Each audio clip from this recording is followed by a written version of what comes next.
Hey everyone, I'm Dave, aka Tenacious D, co-captain of the Loaded Crows Scenario Paintball team and technical consultant for Scenario Paintball Films. Also, what I want to do now is I want to show you the Splitfire breech. And I'm showing this to you because if you don't have a Splitfire T68, this is available as an aftermarket add-on should you decide at some point that you want to upgrade to to the Splitfire system. Let's take off the Splitfire breech.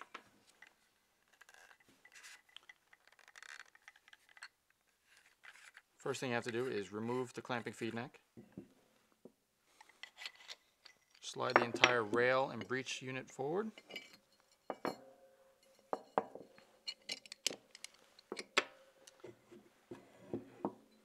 we get a closer look at the Splitfire breech. Right here we have the T68 Splitfire breech.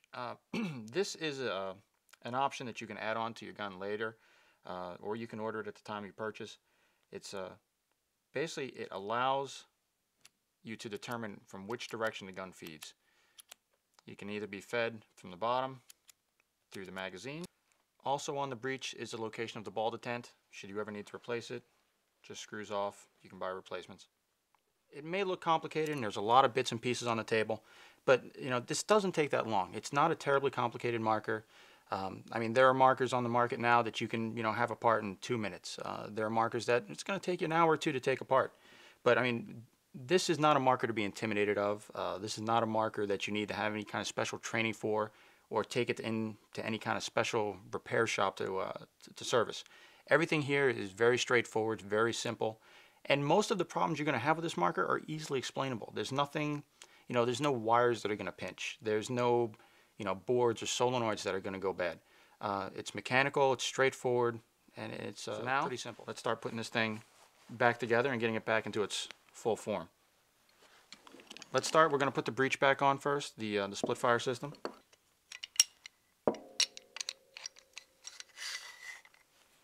And you'll notice on the rail, there's a slight indent where the feed neck needs to sit. So it's best if you kind of line it up beforehand, then just slide the entire breech back into the body of the gun.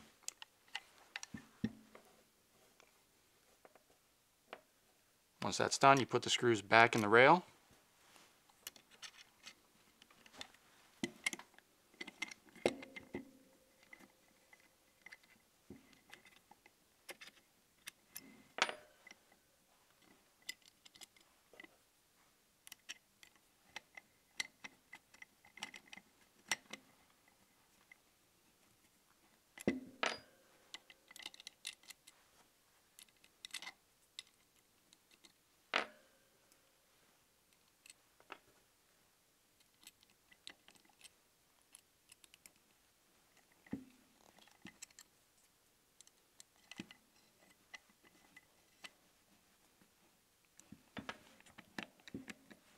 Next, you want to put the bolt and the hammer back in. Before we do that, it's important just to make sure you put a little bit of oil, a few drops on each one of the O-rings.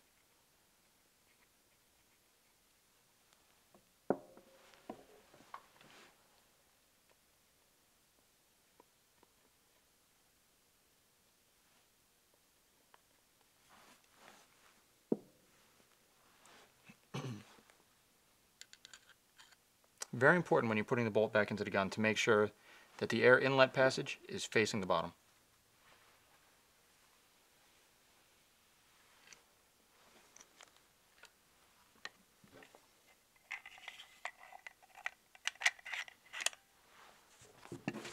And now two things, this can be a little tricky. The charging handle needs to fit over the top of that pin. And just like before, how we had to pull the trigger to get the bolt out, we're going to have to pull the trigger to get the bolt back in. Again, the sear within the trigger frame will hang up on the hammer if you don't do that. So we're going to pull the charging handle out.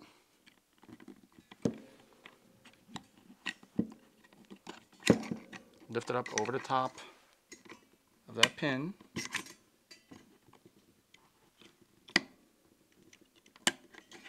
And slide it all in together. Pull the trigger and everything will slide forward. Now you want to put the drive spring back in. So you take your back cap, put the guide pin in, put the spring over top of that, and then put the hammer buffer over top the spring. The hammer buffer it kind of serves two purposes. One, it lessens the impact of the hammer coming back and striking the back cap, which if anyone has a gun that has the retaining pins that hold the back cap in, those retaining pins will break. That won't happen with this gun. It's threads in. They have the buffer there, so it's going to be one less problem. Also, it keeps the spring from bending when inside the gun. Again, a bent drive spring doesn't necessarily hurt anything, but insert that back into the lower tube.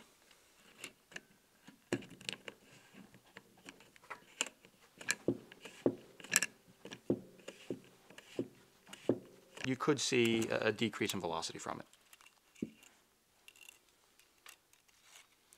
So that spring threads back in, put the buffer pad in,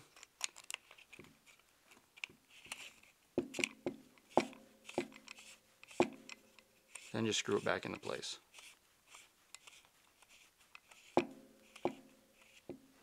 Take your other back cap,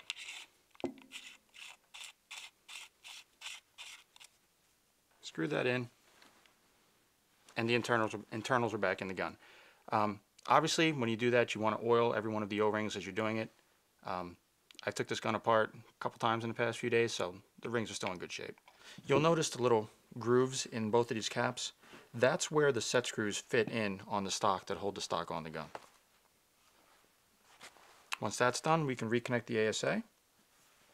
Let's put a drop or two of oil on those small O-rings.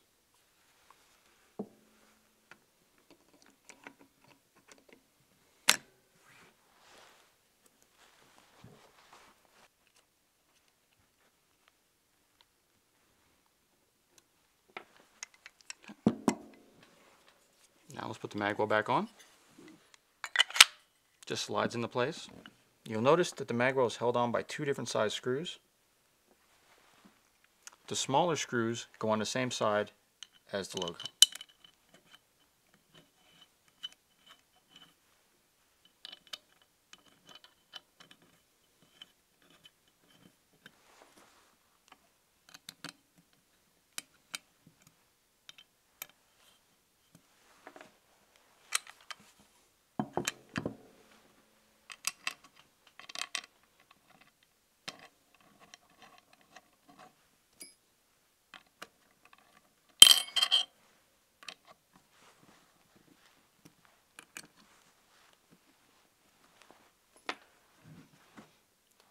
Once that's on, you can reattach the stock. And the stock screws on like any other tank. Just a few turns.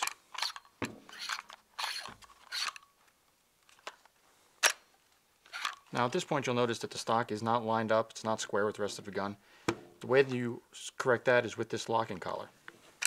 So what I do is I back the stock off just past square, tighten the locking collar, and then straighten the stock, and that'll just lock that locking collar right in place and make it nice and tight. After you do that, you can throw your barrel back on.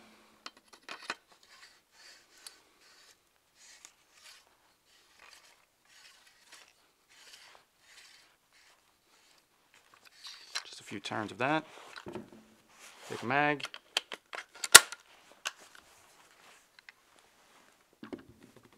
And you're done.